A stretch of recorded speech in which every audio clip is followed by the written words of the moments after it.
on TV tonight, Curse City TV.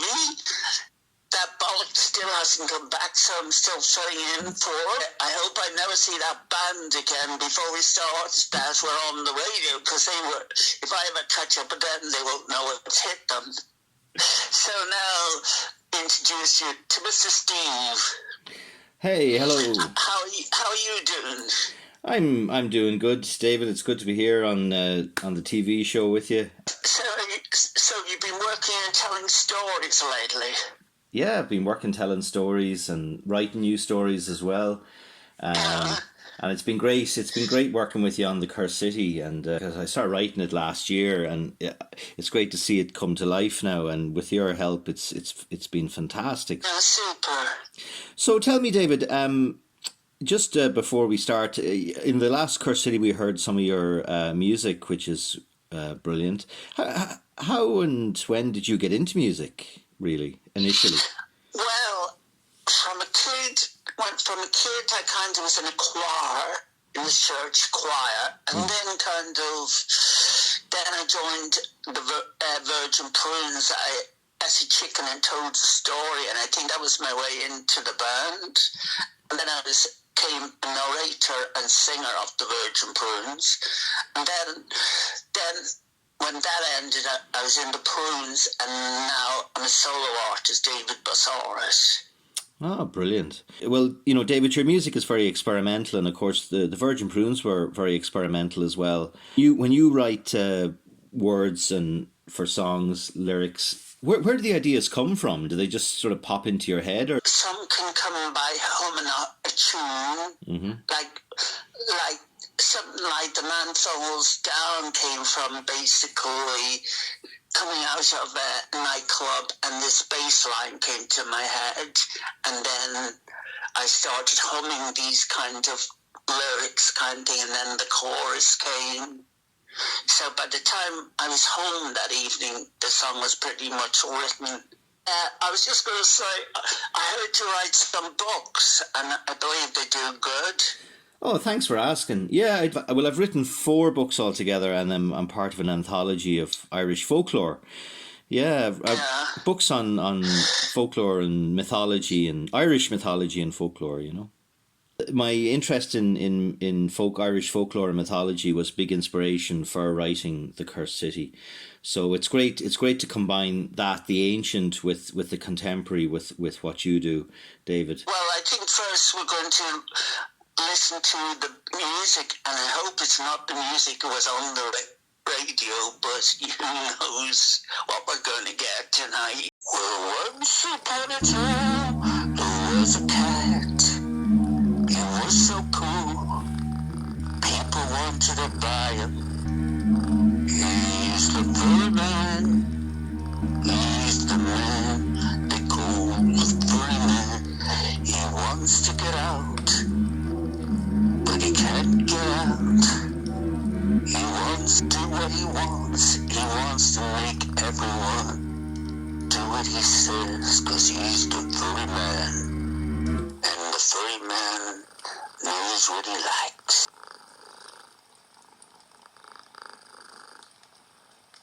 And now we start the Curse City story part 2.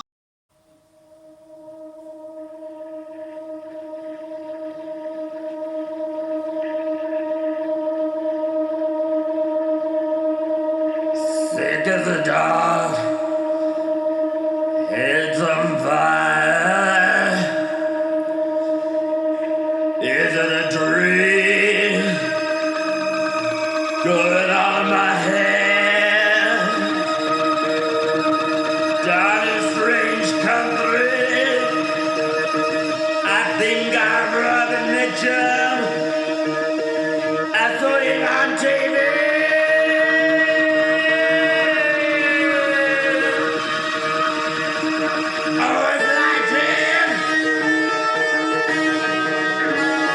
Guns are coming at me.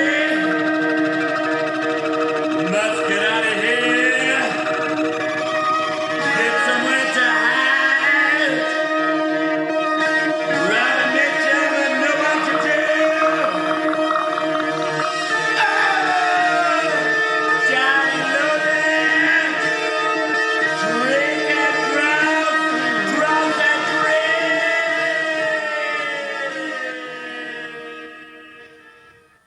Shanachie made his way down the dimly lit street as the She Gwiha, a fairy wind, weaved itself around his body. It wasn't long before he found himself outside the entrance of the Hollow Hill, a sordid early house frequented by those who could only go further down than hell itself. When he opened the door, a waft of stale booze and filth hit him from the bar below. He made his way down the creaking staircase, only to be greeted by its owner, Riff Rafferty. Shanachie sat at the bar and looked at his surroundings. In the corner sat Banshee Bridget, and opposite her sat the Pooka Dun. His attention was drawn by a chorus of hee-hees and ho-hos, accompanied by the clatter of feet down the stairs. A gang of 6 little fuckers wearing green sequenced tracksuits and sporting reams of gold jewellery appeared at the foot of the staircase, laughing obnoxiously as they pushed and shoved each other in vehement horseplay. Shanachie turned away swiftly, making sure not to make any eye contact, mumbling under his breath, "Fucking leprechauns." Oh, the leprechauns were murderous little bastards who would cut your throat and rob you blind without any hesitation, while donning sardonic smiles and laughing like possessed hyenas. The tiredness of his sleepless nights had finally caught up with him. After all, no one can ever outrun the Sandman, and he drifted into a deep sleep as he slouched over the bar of the Hollow Hill.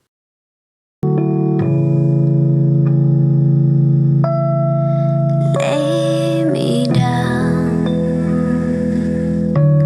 on a bed full of stars,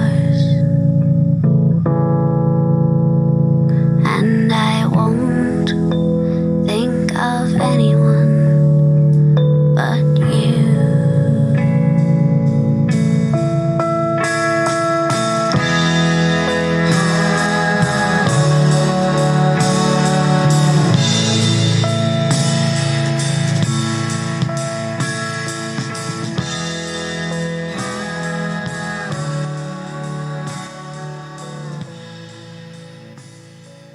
All of a sudden he was roused from the dream by the sound of a high-pitched scream.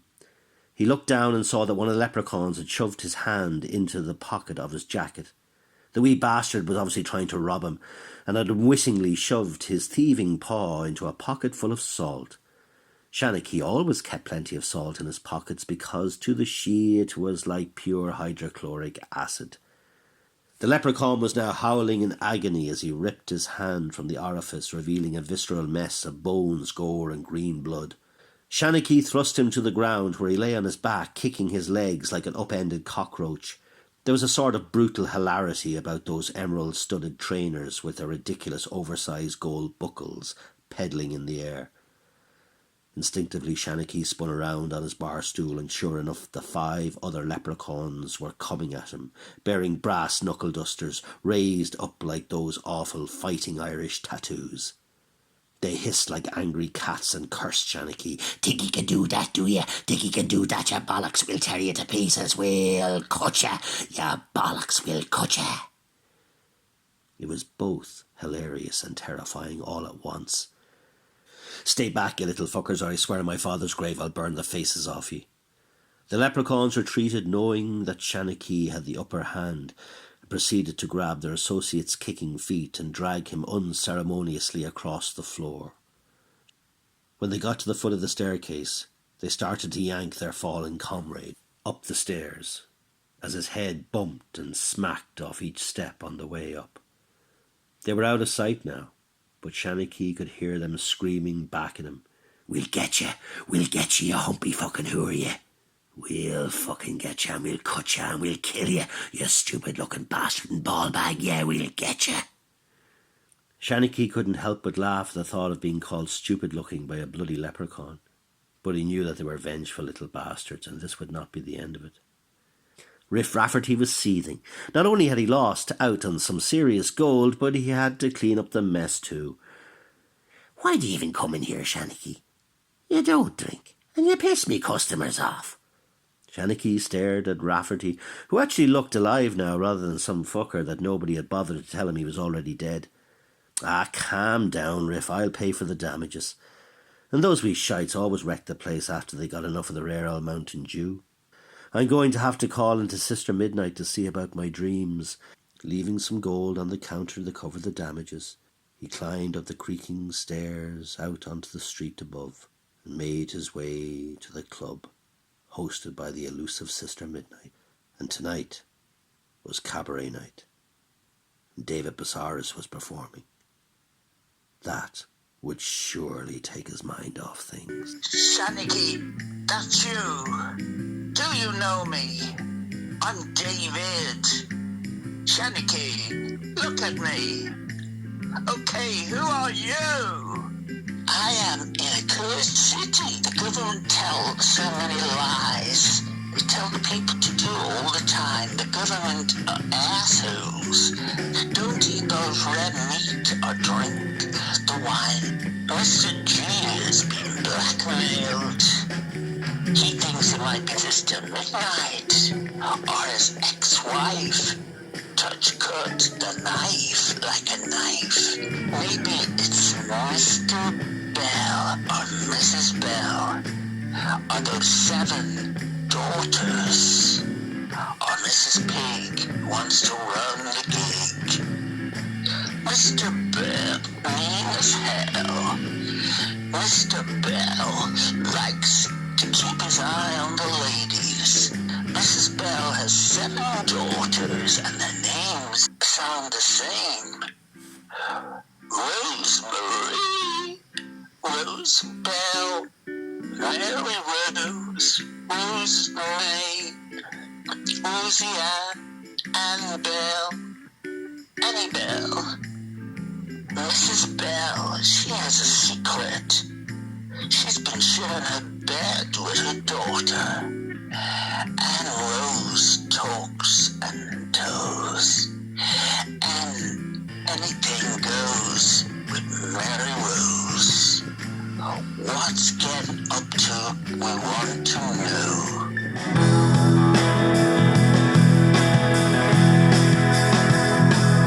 When the secret comes out, I don't want to be around. When the secrets come out, I don't want to be around. When the secrets come out, I don't want to be around. When the secrets come out, I don't want to be around.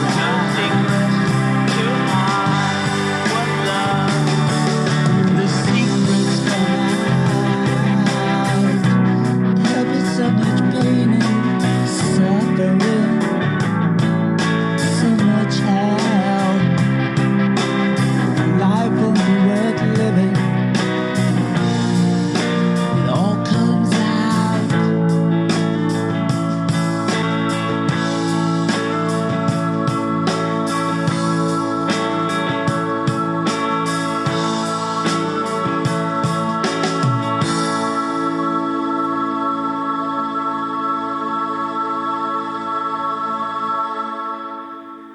There's a lot of secrets in the cursed city, treacherous, and it will come out someday, and they'll be held to pay. Mrs. Pig is growing old, her blood is getting cold. She knows what's going on in the cursed city.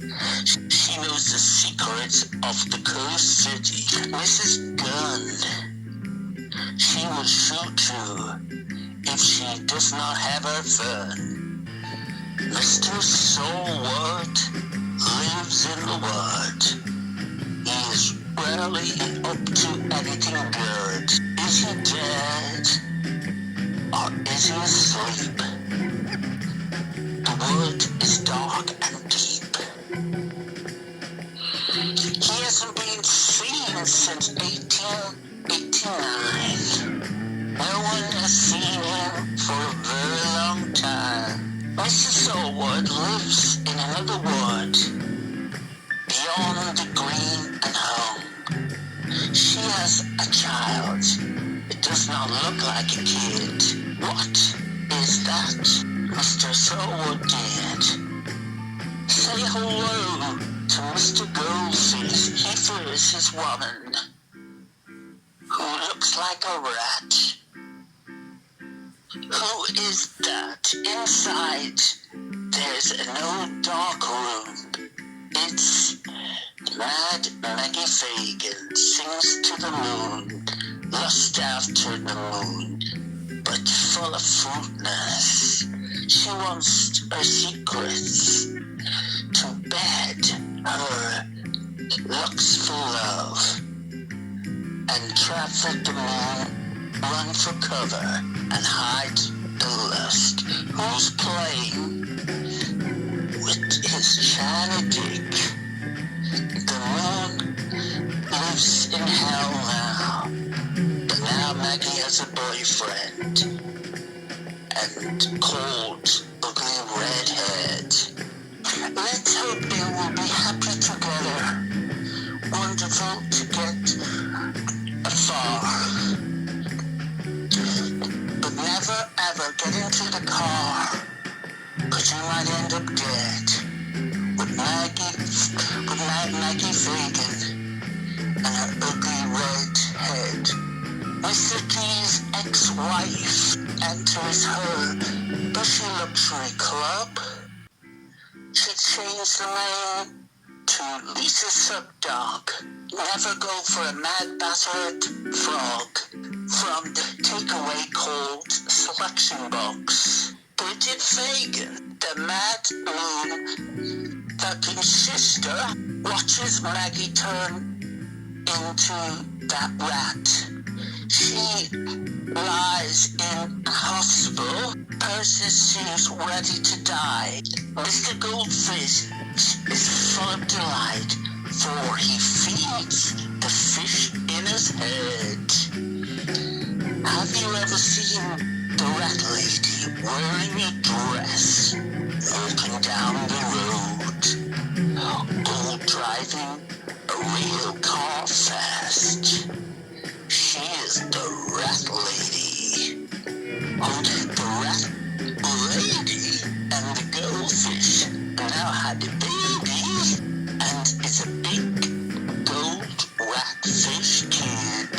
That's what that looks like. If you get there is a man we all know. Let's call Mr. Wall, Mr. All, Mr. No, Mr. Way, Mr. Hall, Mr. Wall. His life is just a joke. Mr. Zing has been talking to him Clauter, and they think maybe everyone is mad. Well, you know, I think we all are kind of mad. It just comes to us, isn't it? A bit of madness. We all need a little bit of madness. Genie Mackers. My friend, what have you taken? You're not the same, like you're in another world. What's going on in your mind? You're not the same. Lost in the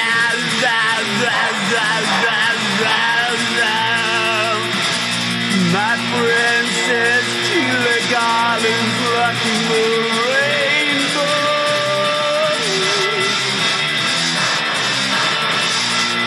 White Christmas never comes. Jimi Hendrix is playing guitar like never before. Wow, wow, wow, wow. Locked in the